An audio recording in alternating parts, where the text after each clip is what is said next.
In fact, by the way, you pray for the Moshiach ben Yosef 3 times a day. I don't know if you know that. You know that? It says, Es Semach David, and the offspring of David, right? Who is that? Is that David HaMelech? No, it's Moshiach ben Yosef. Yeah, who says that? He's not Semach David. Who? He's not Semach David. He's Semach Yosef. No, Semach David. Your Because research he's says the beginning of David. It's not David, it's Tzemach David. I heard Tzemach. Tzemach Moshiach ben Yosef. Yes, exactly. Tzemach. I can't remember. Maybe I heard that. Yeah, I said that. I think so. You know, that was on Hanukkah. I said that. Remember that? But whatever it is, all of a sudden you begin to see a guy, and you know, the next day, hey, there's something strange about you. You see? And the next day, what's happening here? He's a guy that walks in, he will be emitting a force, a ruchnis that is so powerful, everybody will be drawn to him. That's how he does his job.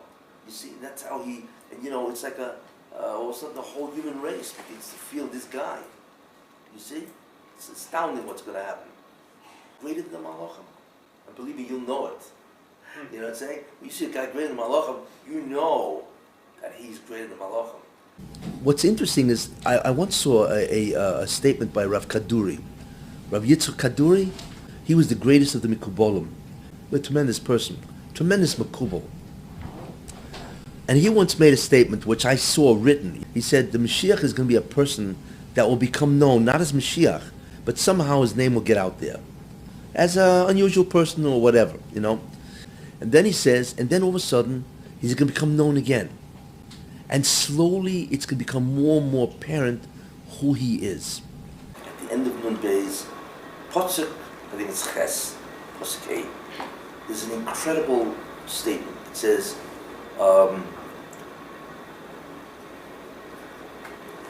Umishchas meish mar'ehu. The Mashiach, and it's referring to the Mashiach, okay? Mishchas meish, he looks like an incredibly corrupted person.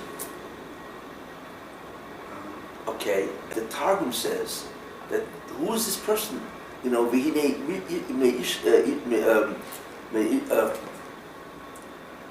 meish mar'ehu, this guy looks like a corrupted person. Okay. And he says people are going to look at this guy and say, you're Mashiach? We have a drive to sin, right? There's so many different ways to be a Baal Gaiva, right? Or to, engage in promiscuous behavior, or to engage in behavior which clearly makes us feel as if we are God or supreme, and so on. Once we understand this, we can now understand Moshiach ben Yosef. Moshiach ben Yosef was very interesting. There's something else that he has, Moshiach ben Yosef, because the Moshiach ben Yosef not only has the capacity to know, to learn ideas at the highest level, but what he also has the capacity is his ruchnius, his dvekus. Could you imagine the kedusha, the holiness of this Mashiach ben Yosef? Imagine, and I'll just let you imagine. Imagine a person who has unbelievable koyach, capacity for righteousness, for kedusha. I mean, just think of any of the great rebbes, right? And their capacity for spirituality, right? And then imagine all of a sudden they are blocked from even approaching a millimeter of that kedusha. So you're going to say to me, how in the world does that happen, right? Believe me, it can happen in man's, health and so on. People go through all kinds of trials and tribulations where they are forced in many ways, and I'll say the word, to sin, right? And I will show you what all this means. That all of a sudden, Moshiach ben Yosef is not only blocked with his capacity to be a tremendous goyin in learning and so on, because that's what he's supposed to do for the Jewish people, but he's blocked in his ability to be an incredible, not only tzaddik, but kodosh, holy person, which means dvekus, to be close to God. Yet there's something in him, you can look at it as a phenomenal Yetzer Hara, you know, right? We're talking about one of the Shvatim, one of the greatest of the Shvatim. So the Medrash says an incredible thing, that a God all of a sudden spoke to the angel, right, of Taiva, right, especially with women, right, and he said to the angel, fire up. You need to take away his free will. That Yehuda must be together with Tamar. So Yehuda had no free will. But the Medrash says that the one who said Mimeni was God. Where God said, Yehuda said, Tzotka, she's right.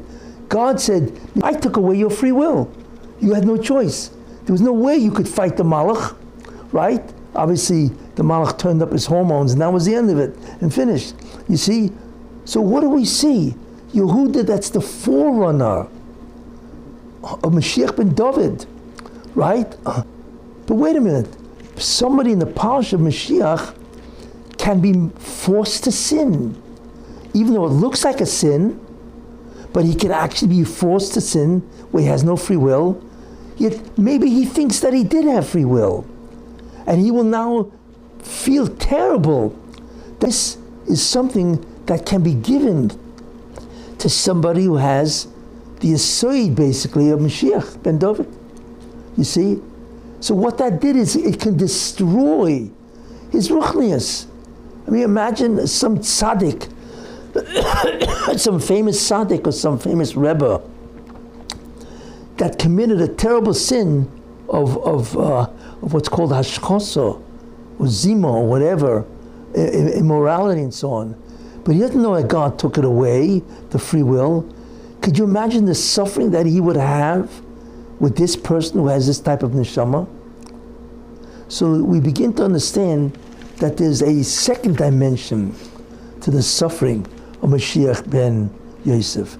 And he's not the only one. Much worse than that. You know why?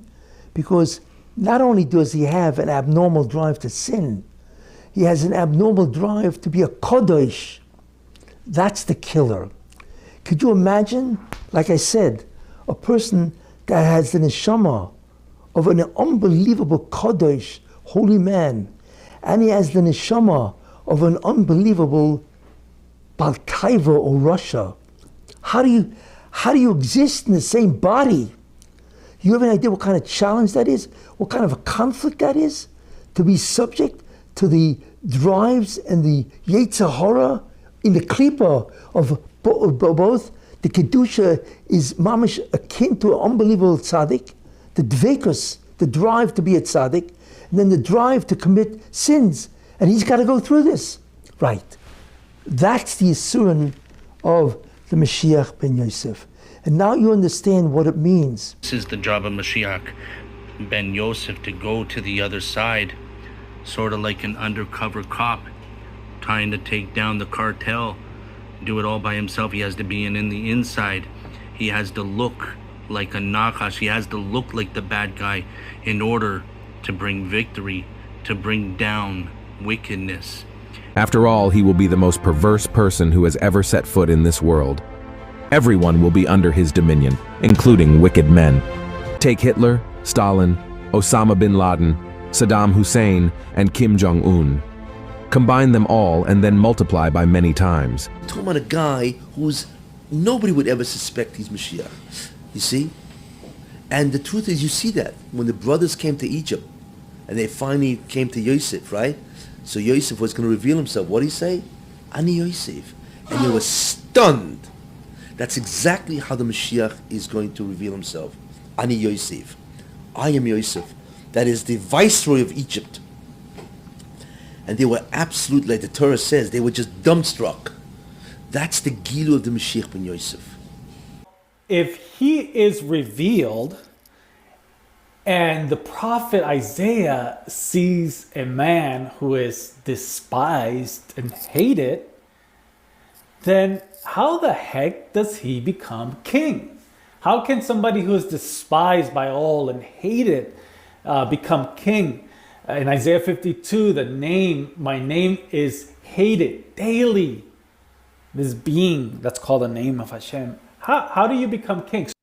I understood immediately that these guys know the highest level and they're trying to break it down for us. Like, you know, if you want to get close to the heart of Hashem, I feel like your teachings are the highest level right now. Now, there's no one else really doing what you two are doing by breaking it down in English. You know, like for the English speakers, which is like, I don't know, majority of the world, that cause Mahimna, the faithful shepherd, to be freed from his prison, for he's buried amongst the wicked, and we do not recognize him because he looks like the Erev Rav. And that's my purpose. They have no comprehension of the owner of the pit. They have no comprehension of Mahimna. They have absolutely no they didn't even know it was part of Torah, right? Yeah, everybody knew, but nobody really put it together. But in reality is I believe that the owner of the pit has arrived. We live in such a generation that a level of Torah has never been revealed. Many times the sages tell us that different souls come from different levels of the worlds. Nefesh, Ruach, Neshama, Beriah, Tziluth, and Yetzirah and Asiya. But we've never had a soul from Atziluth, right? We never had somebody who's really came down from the highest worlds. It's always been from Beriah and below, from the world of Beriah, which is why we have the Torah with the letter Bet, right? To signify that it was from the Torah of Beriah. It's Beriatic Torah. He's here. I don't believe he's in Jerusalem. I do believe, however, he's in New York. He's in the United States. And that may sound odd, but the reason for that is that the Moshiach, Messiah, is born and raised in the country that he will ultimately change. I don't know if I want to use the word overthrow because I don't know if that's the proper word, but clearly modify, radically alter and change. Well, amongst the sages and amongst the Kabbalah, we know that there is a Torah of Atziluth. There's a higher Torah that's going to be revealed by the faithful shepherd. Mahimna is the true king. So the Zohar actually says something quite amazing about Mahimna. He says that he's not just king of this world; he's king of the world above. It says that he rules by the crown of his father, which is the supernal Abba, and he sits upon the throne of the supernal Ima. And this hints to the Torah of Atzilus, because the Torah of Atzilus does not just apply to this reality. It subjects the heavens themselves, which is what's written, by the word of his mouth he created the heaven and the earth. Thus, the Zohar says that he's ruler both below and he's ruler above. He's king below and he's king above. And there is no higher king. This was also the secret of Yeshu, because obviously, what's the point of the beginning of their writings where it says, his father's name is Yosef, and he was a tzedek, he was righteous. Well, and then never mention him again. We don't know how he dies. Never mentioned again, as if he's not an important character. What was the purpose of mentioning Yosef and mentioning tzedek, righteous? Well, that hints to us Moshiach ben Yosef. And so Yeshu is a version of Moshiach ben Yosef, as is revealed by the Rav Du, who was the rabbi of Ramchal, and the Ramchal also does the same thing. And as I stated about the calf of Yeroboam, you can see that he essentially made himself the central figure. But Mahimna is the true king. And then there's a section about Mashiach, and it talks about him coming from the Galilee, and it's fitting, but it does not specifically say Melech HaMashiach. And so the wording is very, very particular. So then it says, for that reason, Mashiach is called the one who fell. And the word fallen there is unafel, very much like the Nephalim, which means the fallen ones. And you, faithful shepherd, are the owner of the pit. The problem with Moshiach ben David and Moshiach ben Yosef is that if those that are not learned in the very deep mysteries mistake Moshiach ben David specifically as being Melech HaMashiach, but in no place does it state that Moshiach ben David is called Melech HaMashiach. He's not called King Messiah. And one represents the right, one represents the left. They all have the face of an ox to the left. This refers to the left column, which is in the secret of Moshiach ben Yosef. And one refers to the right, which is the Chamor, the donkey, and this is the right side, and this refers to Moshiach ben David. These are left and right. However, Hashem warns us. He tells us, do not go left or right. He tells us, do not go left or right. In the story of Abraham as well, it tells us, if you go left, I'll go right. You go right, I'll go left. However, Ro'ai Mehemna is in the center column. That's the idea. Okay, so Yalkut Shimoni is saying that there's one Mashiach. By the way, Yalkut Shimoni always speaks of just one Mashiach, except for one place where it does mention Mashiach ben Yosef. And I'll come back to that. Otherwise, it's always one Mashiach, and he's called Ephraim. So what Yalkut Shimoni is doing is saying it's all the same person. All these sources that tell you that there's this Mashiach ben Yosef named Ephraim, and that there's a Mashiach ben David, it's all one Mashiach. It's all one person. And we're later going to see how Ephraim and David are actually one. Amru lefanav, and they tell God, Ribbono shel olam, Master of the universe, Mi hu zeh she'anu noflim be'ado? Who is this Mashiach? Who is he? Ma shmo mativo? What is his name? We want to know who is this Mashiach. And what do you think it says? Those are your only two guesses, right? It's not going to be anybody else.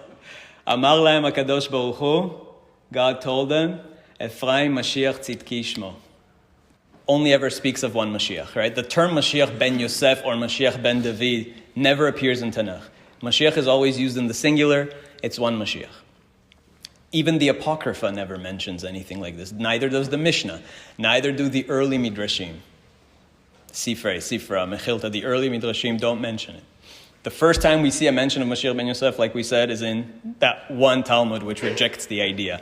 So ultimately, there's always talk of one Mashiach. The Rambam says there's one Mashiach that does everything. And then here you have the Yalkut Shimoni that puts everything together and says, yes, it really is one Mashiach. Mashiach ben Yosef is just a moniker, a label for the pre-kingdom phase. Before he is anointed, essentially. He's not a king yet. Right? He's like Yosef, who wasn't really a king. He was a viceroy in Egypt, but he wasn't a king.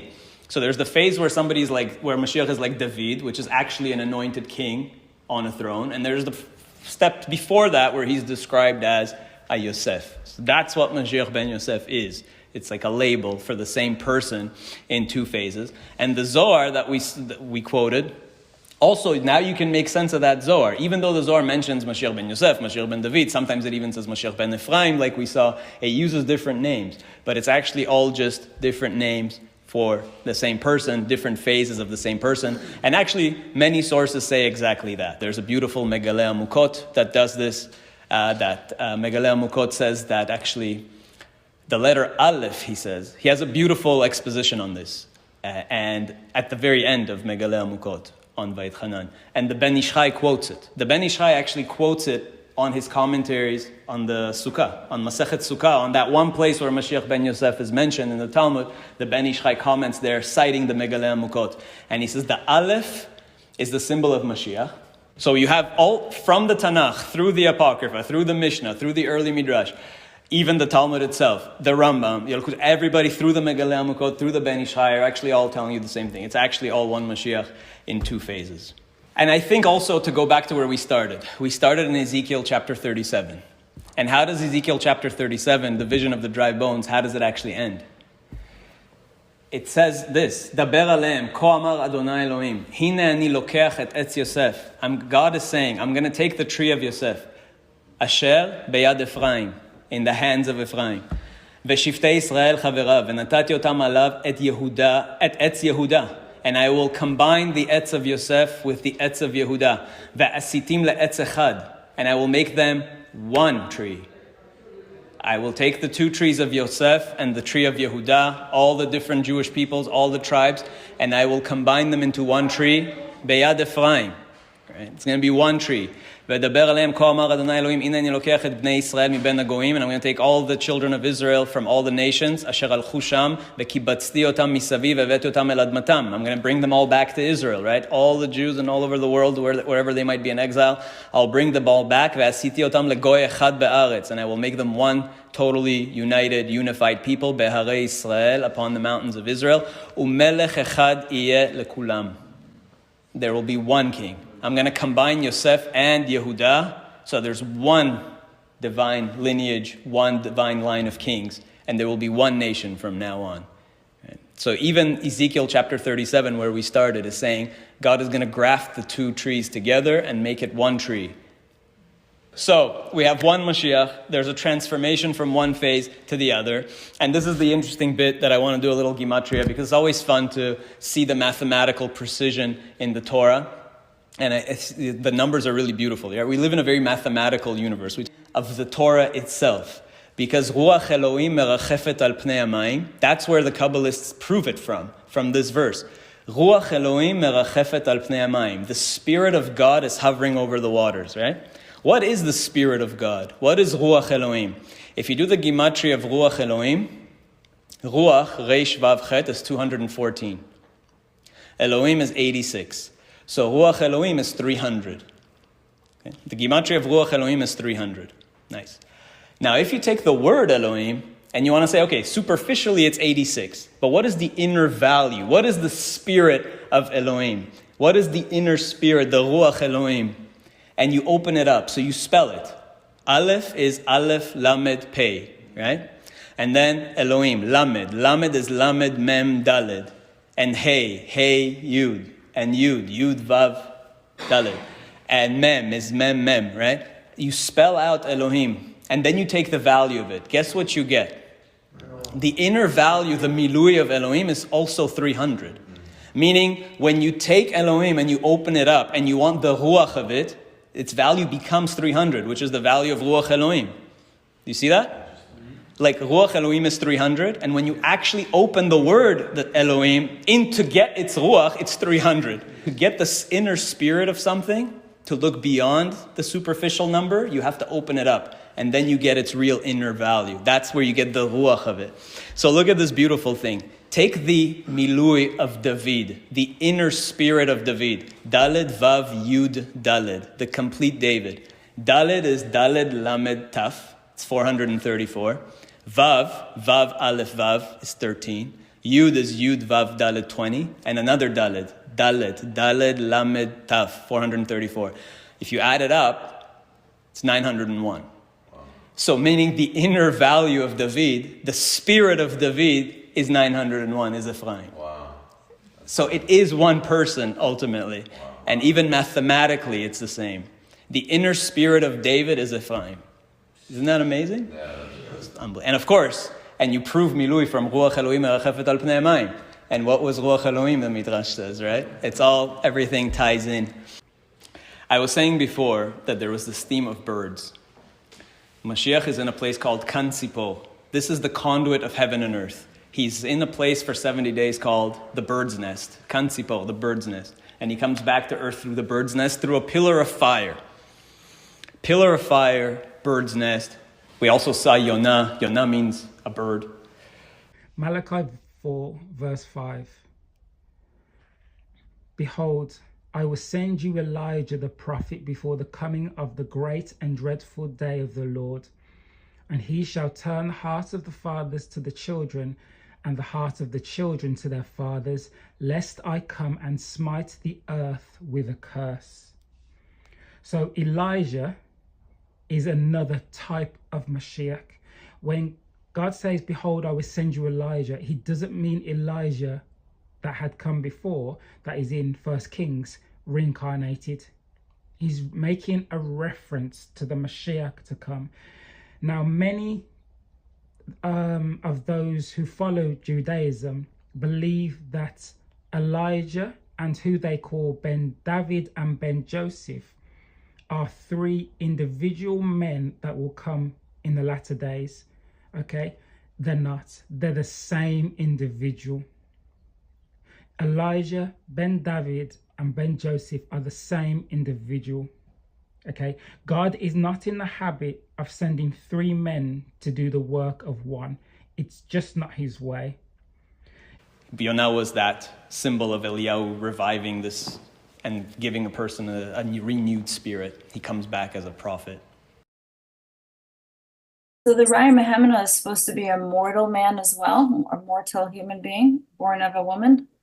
Raya Mehemna, he'll be slow to speech. He'll have a stutter. He'll speak Lashon HaKodesh in a funny way. He will be regarded likened to a dead dog, and as mixed multitude, he'll be completely and utterly rejected during the time in which the revelation will occur.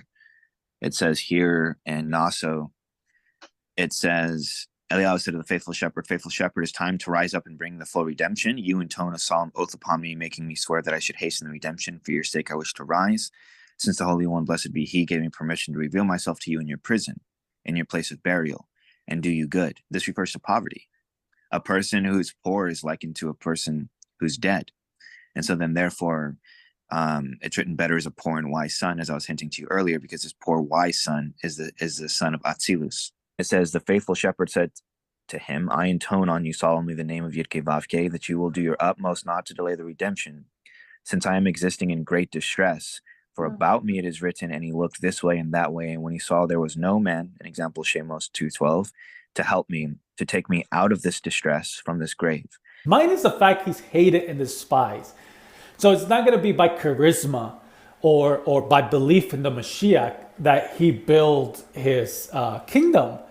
Because somebody that's hated and despised, nobody is following him.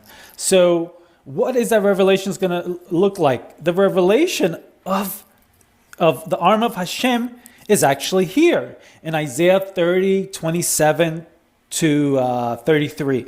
Behold, the name of Hashem is coming from afar. His anger is flaring, and the burden is heavy. His lips are full of rage, and his tongue is like a consuming fire. So you imagine this being has been hated and despised daily. All of a sudden, it's revealed. His full being is revealed, and this is what it happens. His breath is like a raging stream that reaches up to the neck to sift the nations in faulty sieve, and to be a diverting bridle upon the cheeks of the nations. This is what the revelation of the arm of Hashem will look like. I alone, remember, he is despised and hated by all. There's no armies with him. There's nobody with him. I alone have trodden a winepress, not a man from the nations was with me. I trod on them on my anger and trampled them in my wrath, and their lifeblood spurted on my garments. So I sullied all my garments. For a day of vengeance is in my heart, and the year of my redemption has come. He says, I looked, but there was no helper. I was astounded, but there was no supporter. So my arm wrought salvation for me, and my wrath was supported for me. I stepped on peoples in my anger and made them drunk with my wrath, and I threw their lifeblood on the ground. So, since it says about me, for they made his grave amongst the wicked, Yeshayahu 53:9. They do not recognize me, but regard me as one of the evil mixed multitudes, like a dead dog that has caused a stench among them. The wisdom of the scribe shall become vapid stinking among them in each and every city. Who is Rai Mehemna? They will reject it completely. They'll regard him as an evildoer. They'll regard him as mixed multitude and as a dead dog. They'll see him as evil, as an evildoer, because they will imagine in their minds that he exalts himself. They will view him as a dead dog, although he'll be the king though, because David Amelech said what? A dead dog is better than me. So he was likened to a dead dog. And the same thing in the secret of Yaakov. And so then therefore, but they'll regard him as a dead dog, which means an evildoer that's unredeemable, because a person who's dead can't perform teshuvah. And so they'll say that this person is guilty of such horrific things that he's not forgivable, which is he was wounded because of our transgressions, and because they will not recognize him. They will refuse to help him in any type of capacity. He will be left in destitute and poverty. The Torah is only maintained by he who is willing to die for it. Death means none other than poverty. And because a poor person is likened to a dead person. So then therefore it's written that the Torah is maintained only by he who's willing to die for it. This is that faithful son who's called Rai Mehemna, who's called the son of the king. He will die for the Torah, meaning that he will live in poverty for the Torah to fulfill better as a poor and wise son, because this is all being fulfilled at the Peshat level. And so it says that in every place the wisdom of the scribes will become vapid, it'll become stinking. But you know what Moshiach ben Yosef really did? he created a new form. What did I say? A new form of relationship with the Satan. And that is the klipa itself. What does that mean? That means he said the following. My relationship with the Satan, and therefore to take back the Satan, where is the arena of the war? Well, it's either external, like I said, right? Or it's internal, right? That's like saying, okay, he's either external, where I live in a city and I'm being attacked by an army of another city, another country. That's external. Or I live in a neighborhood, and guess what? The Satan lives in a house right next to mine, but he doesn't live in my house, you see? So what the Moshiach ben Yosef said is the relationship that I will now have with the Satan, because that's the way I can do it in a shorter amount of time, is the Satan is moving into my house. What is that? That means the Moshiach ben Yosef is now going into or living together with in the same apartment as the Satan himself. You see, that's called he entered the klipa itself. He didn't have that before. Well, the neshama of the Moshiach ben Yosef enters the klipa itself and fights the Satan within his own boundaries. What that is, what does that mean?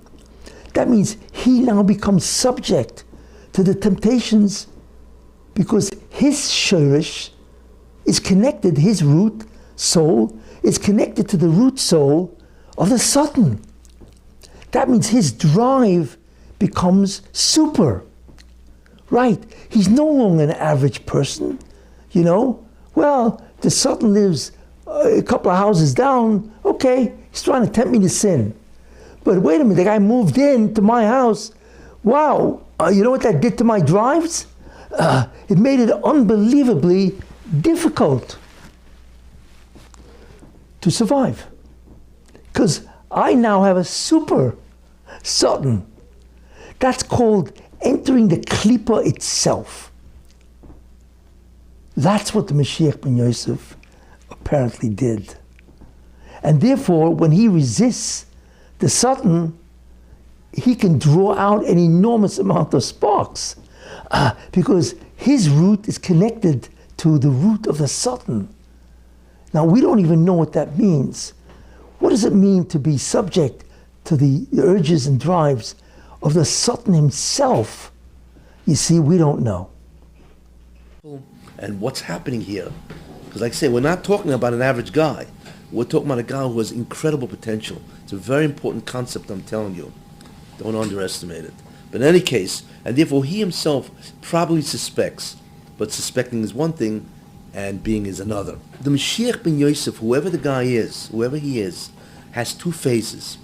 There's Moshiach b'kilkuloi, in his destructive, deformed phase. That's b'kilkuloi. That's the inyan of the Yisurim that the Yalkut, the Medrash talks about, is the whole Yisurim. And like the Ova said to him, which is amazing, you're greater than us, you see, because the Gzeris on you were terrible, severe, and bad. You see, and they tell that to the Mashiach ben Yosef. So therefore, that's Mashiach b'kilkuloi. But the Mashiach now, obviously, when he gets the Yechidah, is called b'tikunoi. He has a tikkun. You see, he's changed. So the Mashiach ben Yosef has to grow.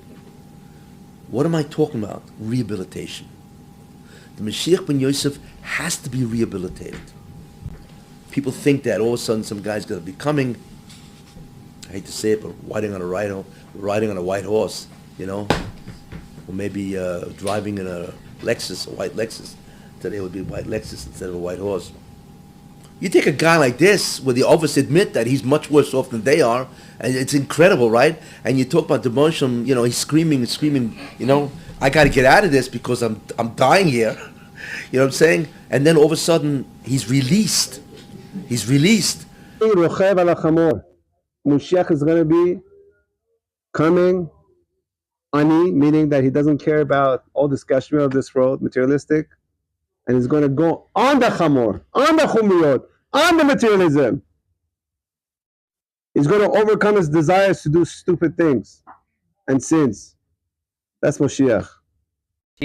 Now the beast which I saw was like a leopard. His feet were like the feet of a bear, and his mouth like the mouth of a lion. The dragon gave him his power, his throne, and great authority. Now please note that the dragon in this passage is symbolic of the devil, and this beast is one who receives his power, his position, and his authority by the devil himself. So many Christians see this beast in Revelation and the lawless one in 1 Thessalonians to be the same person, because both people will be directly influenced by Satan in a powerful way. You see, that's what the Mashiach ben Yosef did. And that automatically increases exponentially the sufferings of the Mashiach ben Yosef. And therefore, he is subject to tremendous chet and tumah. Right. All of a sudden, his world changes, because now the Satan has a whole different access to him that he has with the normal people. And we will see that. Now, where do we see this? Well, let's take a look. We will see now, why is it that many events that are connected with the messianic process all seem to have the appearance of sin? You know? And that's because as his Torah begins to be revealed, it will begin to spread throughout all of Israel, because it's the inner levels of the Torah. But they won't be able to get rid of it because it's the most inner level of the Torah. And so then they'll try to remove it in all the places where they're exiled, because the exoteric, the externalities of the religion, the peshat and the simple meanings, will seek to rebel, because ultimately it's the death of those simple things. It's the death of the externality. And when something is put into a position where it's threatened, what happens? If you push a dog into a corner, it attacks you. And so then in the same likeness, that's what will happen. All of the klipot, the husk, will be burned up.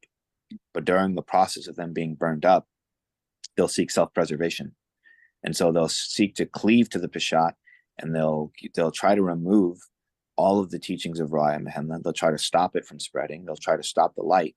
But the light will be so pure and so clear and self-evident that when it's revealed, they won't be able to get rid of it. It'll continuously keep coming back until ultimately it'll engulf it all.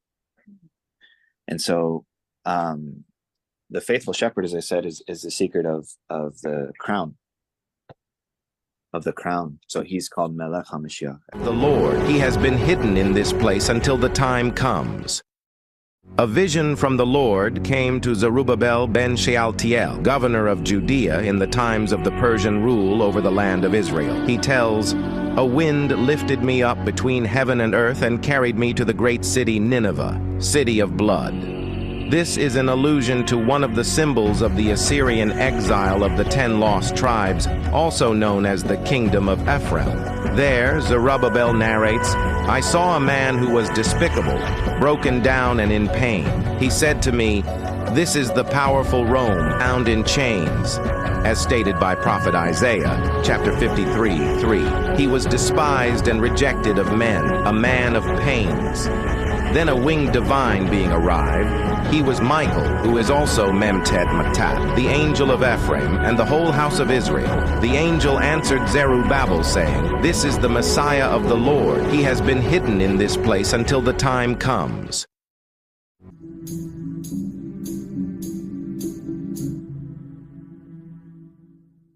Why does God allow the Antichrist to come into the world? Well, take a look at the world.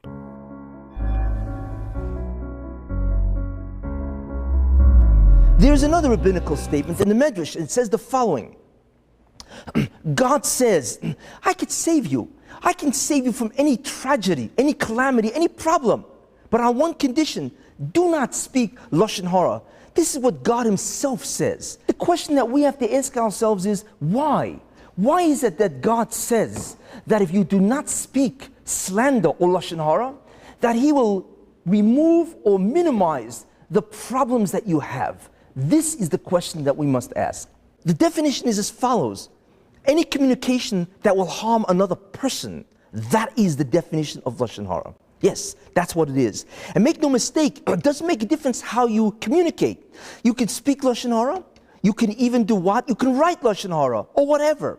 If you communicate something that harms another person, that is Lashon Hara. And by the way, even if that statement is true, in fact, especially if that statement is true, it is Lashon Hara. If that statement is false, then it is worse than slander. So the Talmud says, what is the greatest of all sins? The truth is, you know. The Talmud says that the greatest of all sins is speaking Lashon Hara or slander. That's incredible. Could you imagine? How is it possible that the greatest of all sins is speaking slander? You mean to tell me that speaking slander is even worse than desecration of the Sabbath? How can that be? And I want to tell you something. The rabbis don't exaggerate merely to win a point. Of course not. If this is what they say, then this is exactly what it means. Achov, he was Ahab, he was a king in Israel for many years. And it says that in the generation of Achov or Ahab, that the Jews worshipped idol. All the Jews worshipped idols. This is what it says. And therefore, as a result of that, because they worshipped idols, of course, it was a tremendously sinful generation. Yet that statement in the Medrash says that when they went to battle, they never lost a battle, not once. So this Medrash says the way, how is it possible? Is because in the entire generation of Achov, nobody spoke Lashon Hara. Do you believe this? It's hard to understand how that could be, that they worship idols, yet they do not speak Lashon Hara. But that's what it says. That because they did not speak slander, they never lost a battle. That is absolutely incredible. Why? That is the question we must ask. And it says in the same place that in the generation of Shaul by King David, that the Jews lost battle after battle. Even though the average child in that generation was able to expound or sermonize on a particular pasuk or verse 49 different ways. Yet it says that they lost battle after battle. Why? Because they spoke Lashon Hara or slander. Do you believe this? If you think that you understand what the concept of Lashon Hara or slander is, you are gravely mistaken. Written that a person's personal mazel is destroyed because of Lashon Hara. That's right. That means when a person speaks slander, that actually destroys his luck, his fortune. But what did I say? I said that the greatest way, of course, to avoid judgment, right, is to avoid the whole concept of prosecution, to stop the satan. But how do we stop the satan? This is the question. I will tell you. Imagine, this is a courtroom, right? And in here, you're sitting, your soul is sitting, and in front of you, there's this awesome angel. Who is this angel? The Satan, that angel, that of course is a prosecuting attorney. He is sitting there and he's prosecuting you, right? What is the Satan doing? Well, he's doing exactly what he's doing. He's prosecuting you, correct? But wait a minute, what is the nature of every prosecution? I will tell you. You remember, it's Lashon Hara, it's slander. Do you remember what the definition of slander was? The definition of slander is any communication that will harm another person. That is the definition of slander. But therefore the Satan has the right to condemn you, because every condemnation is really a prosecution. Just like measure for measure can what? Can stop the judicial process, I had previously mentioned. It can also initiate the judicial process, measure for measure. What does that mean? It means the following. Imagine you walk over to a person and you start speaking Lashon Hara or slander. What are you really doing? You are condemning that person. Therefore, measure for measure, because you condemn another person, therefore the Satan has the right to condemn you. So what the Moshiach ben Yosef said is the relationship that I will now have with the Satan, because his shorish is connected, his root soul is connected to the root soul of the Satan. Everybody will be drawn to him. That's how he does his job. As you will see. And because we don't know about this idea, the Satan dances on our heads. Exactly. But there seems to be a level that's beyond Nevuah. It's the Torah of the Nun Sharebina. And that Torah comes through Haskalah, not Nevuah, because there's no Messiah to the Mashiach. So therefore, it comes from Haskalah. And that's the ability to know certain things that Nevuah can't even tell you.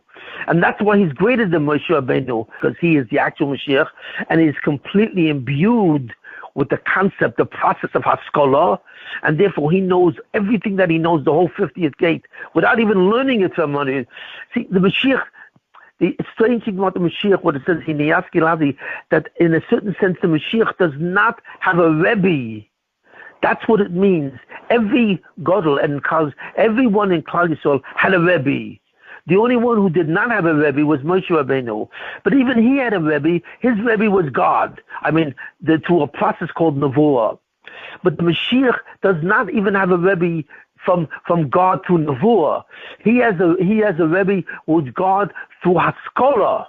He replicated the process of knowing something through Haskalah, which means he not only knew it because God told him, but he could actually figure it out because of his relationship with the Shekhinah.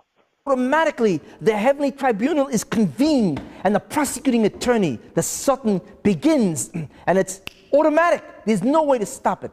The only way to get out of that judicial system is if you have merits of mercy and kindness. That's the only way. But if you do not have merits, then it's too bad. And I want to tell you something. God will not intervene in that court to save you because he created that court and the prosecuting attorney, the Sultan, to uphold justice. He will not intervene if that's the reason, if you are into that court. He will not intervene at all. The king will do as he pleases. He will exalt and magnify himself above every god and will say unheard of things against the God of gods. He will be successful until the time of wrath is completed, for what has been determined must take place. Snake was the mouthpiece of the Sultan, and the Sultan was trying to tempt him, of course, to do that sin. It's because of Lashon Hara. That's the way the Sultan has access to this person's sins. Therefore, the Sultan, in order to take his divine energy, he's got to get him to speak Lashon Hara, slander, and then he can walk over to and take that energy and survive. This is what he has to do. Sultan walks over. He walks over to God, to the divine presence itself. And he says to the divine presence, to God, he says, listen, they don't want you, I want you. What does that mean? It means they've sinned, and therefore they're not interested in the presence of God being amongst them. Therefore, I want you, which means that I want to take from the nourishment, and the Hebrew word for that is yonik. I want to be yonik. I want to nourish from the divine presence itself. Imagine, when you don't speak Lashon Hara, it is not only your personal mazel, your personal fortune that you restore, but you save the family of God. What is God going to give you? I will tell you. The Chofetz Chaim says that the reward of those people who do not speak Lashon Hara or slander is incomprehensible even to those people who are at the top of the future world. This is what he says. Could you imagine what this means?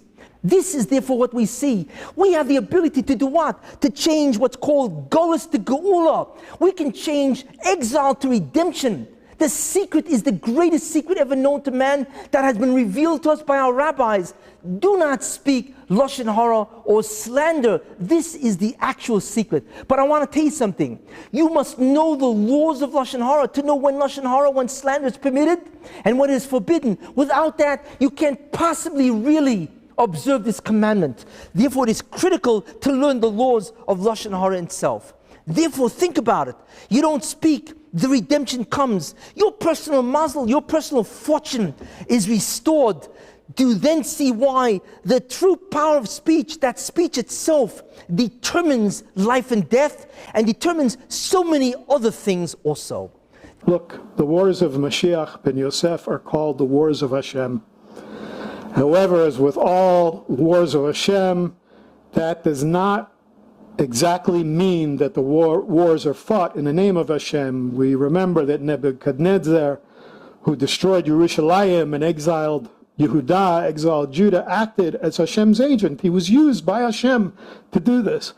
As the divine agent, he ruthlessly murdered tens of thousands of Jews, burned down the Beis HaMikdash, the Holy Temple, and perpetuated so many horrible things. Nonetheless, the Tanakh and the scriptures are clear that he acted as the unwitting and unknowing agent of Hashem to punish our people. And it's possible, I'm just saying it's possible that Mashiach ben Yosef could very well do the same thing. I want to close with this. The Rambam